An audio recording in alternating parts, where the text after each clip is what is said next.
परमेश्वर के नाम की स्तुति हो। आज हम देखेंगे यूहन्ना के सुसमाचार के पुस्तक 13वां अध्याय 13 से 15वां वचन तक। तुम मुझे गुरु और प्रभु कहते हो और ठीक ही कहते हो, क्योंकि मैं वही हूँ।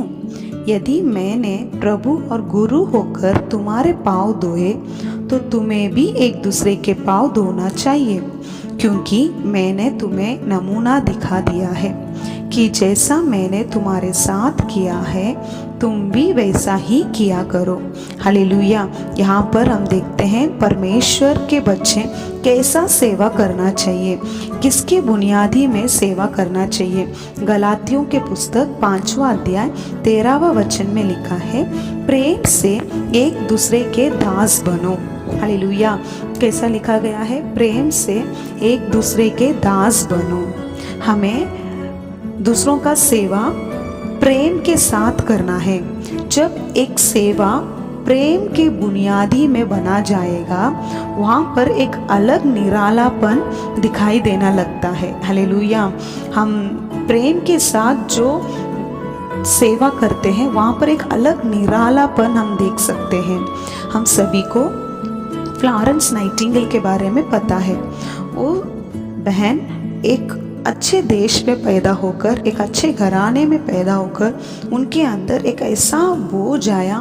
वो जब सोल्जर के सब सिपाहियों के सेवा करने के लिए एक नर्स का काम करने लगी, नर्स का काम करके सब सिपाहियों का क्या करती थी, जो भी घायल हुए हैं उनकी रक्षा करती थी।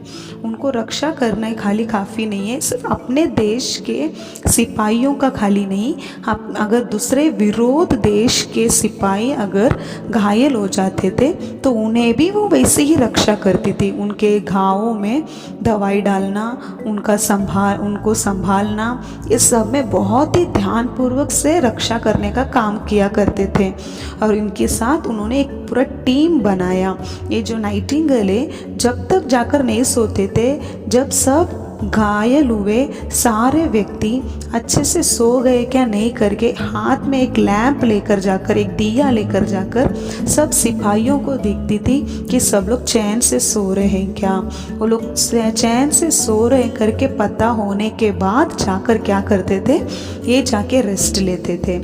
इनका जो ट्रीटमेंट करने का तरीका था, एकदम प्यार के साथ, दूसरे देश के लोग है करके सोचकर नहीं, उनका रंग देखकर नहीं, उनके देश के नाम और निशान को देखकर सेवा नहीं किया करते थे। सभी लोगों से एक ही तरह से प्रेम के साथ, प्रेम के स्वभाव के साथ उनकी सेवा किया करते थे। हालेलुया। आज हमें भी क्या करना है, वो प्रेम का स्वभाव को बाहर प्रकट करना है। पहला हम देखते हैं हम परमेश्वर की सेवा किसके द्वारा कर सकते हैं। पहला हम प्रार्थना के द्वारा हम परमेश्वर की सेवा कर सकते हैं। मिशनरी थे, वो अमेरिका देश में से जाकर अफ्रीका देश में सेवा कर रहे थे। वो हर एक शुक्रवार अपने जो ज़रूरत है वो लेने के लिए वो शहर पर जाते थे, साइकिल पर जाया करते थे। रात के समय हमेशा जब जाते हैं, रात के समय एक जगह पर ठहर जाते हैं। जब वो एक जगह पर ठहरते हैं तो वहाँ के कुछ विरोधी लोग उन्हें प्लान करके उनकी हत्या करने के लिए कोशिश की। एक रात वो जब मिशनरी सो रहे थे, उस वक्त उनकी हत्या करने के लिए वो विरोधी इंसान सारे मिलकर आए थे। जब घर के नज़दीक आए तभी उन्होंने देखा कि 11 जन उस घर को घूमकर हाथ में बाला लेकर खड़े थे। ऐसा देखकर वो डर के मारे भाग गए। दूसरे दिन आकर वो विरोधी इंसान वो सेवक से बात करने के लिए आए, पास्टर आपके घर को घूमकर 11 जन जो पहरेदार खड़े थे वो कौन है करके। ऐसा पूछते ही पास्टर को मालूम पड़ गया कि परमेश्वर ने मेरे लिए स्वर्गदूत को आज्ञा दिया है रक्षा करने के लिए करके। ऐसा कहकर वहाँ से निकल गए। दूसरे दिन जब अपने जगह पर आए, उनके साथ सेवा करने वाले सभी को अपना गवाही बताने लगे। जब अपना गवाही बता रहे थे तब उन्होंने कहा, ऐसा ऐसा घटना हुए थे करके सब घटना को बताते समय वहाँ बीच में से एक इंसान खड़े होकर बोला, पास्टर ये सब कितने बजे हुआ था करके। तो टाइमिंग सब बताने के बाद वो जो व्यक्ति क्वेश्चन पूछ रहे थे पास्टर से, वो व्यक्ति बोले थे, पास्टर कल रात को मैं बाहर टहलने के लिए गया। जब बाहर टहलने के लिए जाते समय मेरे मन पे आपके लिए एक बोझ आया कि आपका चेहरा आगे आकर आपके लिए दुआ करना है करके। तो मेरे साथ मिलकर 10 भाइयों ने क्या किए, हम सब 10 जन और मैं मिलकर 11 जन मिलकर हम प्रार्थना करने लगे। कौन कौन था मेरे साथ प्रार्थना करने के लिए, जरा खड़े हो जाइए करके बोलते ही वहाँ से 10 जन खड़े हुए। तो 10 जन और ये एक व्यक्ति मिलकर 11 जन मिलकर उस समय वो पास्टर के लिए दुआ कर रहे थे। जिस समय परमेश्वर ने इनके अंदर वो आत्मा का बोझ दिया, वो पास्टर के लिए, सेवक के लिए प्रार्थना करने का बोझ दिया, उस समय वहाँ पर परमेश्वर सेवक की रक्षा कर रहे थे। हालेलुया। ये एक बहुत बड़ा गवाही है कैसे हमें सेवक के लिए प्रार्थना करना है और क्यों करना है करके। हालेलुया।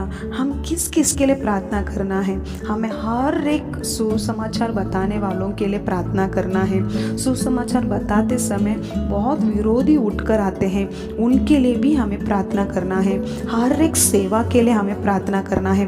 5 प्रकार के सेवा के लिए, सारे सेवक के लिए भी हमें प्रार्थना करना है। उनके शरीर के आरोग्य के लिए, उनके अंदर और परमेश्वर का वरदान कार्य करने के लिए, उनके परिवार के लिए, उनके शरीर के स्वास्थ्य के लिए, उनके सारे चीज़ों को परमेश्वर दे, उन्हें सारी चीज़ जो जो उन्हें चाहिए वो सब परमेश्वर देने के लिए, सबके लिए हमें क्या करना है, दुआ करना है। हालेलुया। हम सब आँखों को बंद करके ऐसे प्रार्थना का बोझ मांगेंगे हमारे सेवक के लिए, हमारे चर्च के सेवक के लिए, हमारे सुसमाचार बताने वाले हमारे देश के हर एक सेवक के लिए प्रार्थना करने का बोझ मांगेंगे। हम घुटना डालकर प्रार्थना करेंगे। धन्यवाद राजा, धन्यवाद अप्पा। यीशु मसीह मेरे साथ मिलकर अप्पा प्रार्थना करने वाले हर एक को प्रार्थना का बोझ दीजिए राजा। देश में जो जो सेवक है, जो जो सेवक है, जितने 5 प्रकार के सेवा है, हर एक सेवक के लिए अब्बा, हर एक सेवा के लिए बोझ के साथ प्रार्थना करने के लिए अब्बा हर एक के दिल में आग के समान जलने दीजिए राजा। अब्बा घुटने तक अब्बा अभिषेक नहीं राजा, डूब डूब कर अब्बा भरना है राजा। अभिषेक में भर कर प्रार्थना करने का बोझ हर एक को आज भर दीजिए राजा। ब्लेस कीजिए, यीशु के नाम से मांगती हूँ पिता।